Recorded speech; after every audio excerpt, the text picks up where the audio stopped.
At first glance, it looks like a commercial tanker, 785 feet long, weighing 90,000 tons. Yet this is one of the largest, most absurdly camouflaged war platforms the Navy ever built. Designed to slip through busy shipping lanes while hiding a 52,000 square foot flight deck and a price tag that is a fraction of a conventional warship, the Expeditionary Sea Base flips every expectation. But what happens when a ship built for support, not combat, becomes critical to United States operations far from shore? The real secrets start with its unconventional design. From a distance, the ship could be mistaken for just another oil tanker making its way across the ocean. Its hull stretches 785 feet, longer than 2.5 football fields, and it carries a full load displacement of 90,000 tons. Nothing about the silhouette hints at cutting-edge military technology or secret operations. There are no sleek radar domes, no bristling missile launchers, no sign of the usual warship profile. Instead, the lines are blunt, the superstructure low and boxy, the paint scheme plain. This is not an accident. The designers leaned into the commercial look, borrowing the hull from a civilian Alaska-class tanker and keeping the outward appearance as anonymous as possible. In crowded shipping lanes, the ship blends in with the traffic, passing as just another bulk carrier or fuel transport. Yet beneath that unremarkable exterior lies one of the largest platforms the Navy has ever operated, a vessel that can support hundreds of personnel, stage helicopters, and coordinate missions across thousands of miles. The scale is staggering, but the disguise is even more audacious. The real story begins with the decision to hide military power in plain sight, raising the question, why would the Navy choose to make its largest forward base look like something so ordinary? Navy budget planners faced a dilemma: build more traditional amphibious assault ships at over $2 billion each, or find a smarter, more affordable solution. The answer came from an unexpected place: the commercial shipping world. By adapting the Alaska-class oil tanker hull, the Navy could field a massive forward base for about a quarter of the price. That commercial foundation did not just save money during construction. It also meant lower operating costs, easier maintenance, and the ability to use proven systems already common in civilian fleets. The trade-off delivered real value. These ships can travel up to 9,500 nautical miles on a single load of fuel, crossing entire oceans without stopping. Long endurance opens up options for deployment. Expeditionary sea bases can stay on station for months, supporting missions far from American shores. The cost advantage allowed the Navy to build a small fleet, instead of a handful of gold-plated flagships. Every dollar saved on the hull goes back into outfitting the ship for real missions, like aviation support and command operations, which would soon become its signature strengths. At the center of the ship's transformation from an anonymous tanker to an operational powerhouse is its flight deck. Spanning 52,000 square feet, this deck ranks among the largest in the entire U.S. Navy. The scale is hard to grasp until you see 4 helicopters or tilt rotors lined up, each with its own landing spot, ready for launch or recovery at the same time. This 4-seat spot configuration is not just for show. It means the ship can support a constant rhythm of takeoffs and landings, keeping aviation missions flowing without pause. MH-60 Seahawks, CH-53 heavy lift helicopters, and MV-22 Ospreys all cycle through this deck, giving the ship reach that stretches hundreds of miles out to sea. Below the flight line, a dedicated hangar shelters aircraft for maintenance and rapid turnaround, while ordnance magazines and fuel stores keep operations going for days on end. Flight deck crews, Navy sailors, and civilian mariners work around the clock, moving aircraft, loading supplies, and keeping the tempo high. This is not just a floating platform, it is an AIIR hub, capable of launching missions far from any land base, all from a ship that still looks, from a distance, like a simple commercial freighter.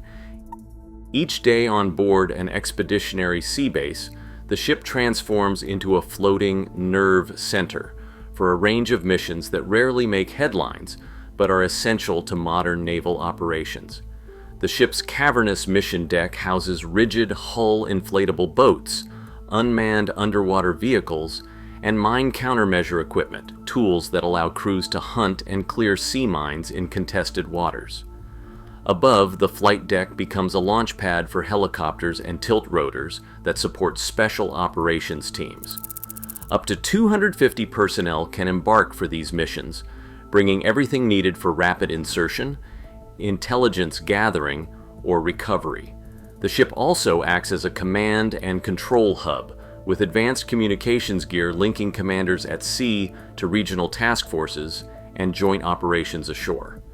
When unmanned systems need to be launched or recovered, the ship's flexible deck space and cranes handle the job, supporting surveillance or reconnaissance far from land.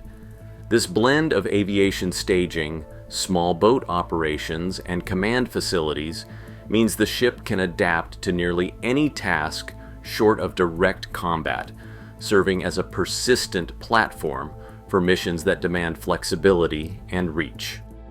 Authority on board an Expeditionary Sea Base is split in a way that is almost unheard of in the Navy. Most Expeditionary Sea Bases operate under the USNS flag, making them part of the Military Sealift Command.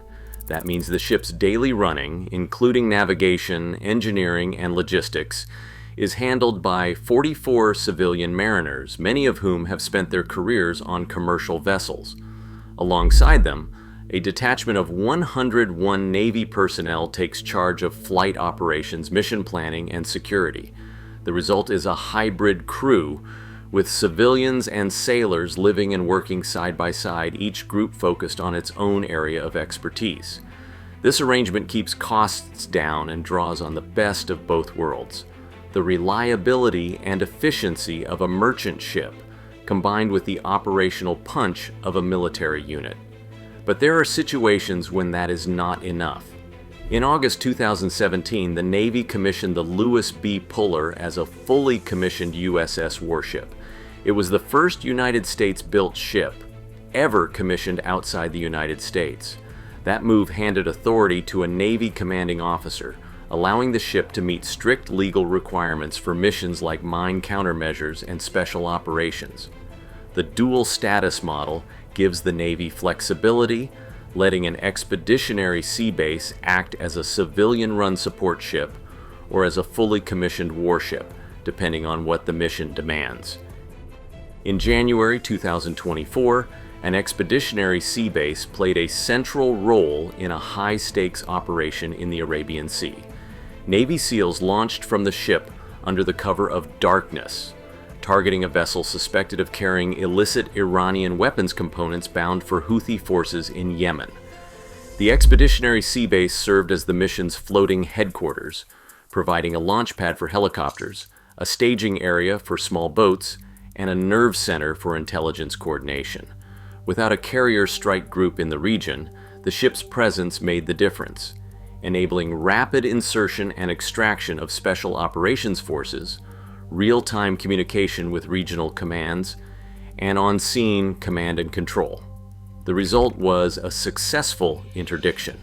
Iranian-made missile components and other material were seized before they could reach their destination.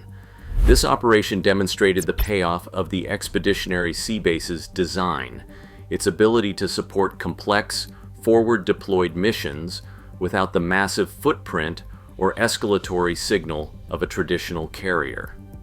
But the mission also reignited debate about risk, as critics questioned whether such a large, lightly armed ship could survive in a contested environment.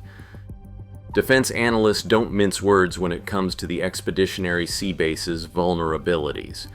At just over 15 knots, the ship is slow by modern naval standards, making it an easy radar target for anyone watching the sea lanes. Its defenses are minimal. There are no missile systems, no advanced close-in weapon systems, and only a handful of crew-served guns. The ship's massive size and boxy silhouette leave nowhere to hide if threats appear.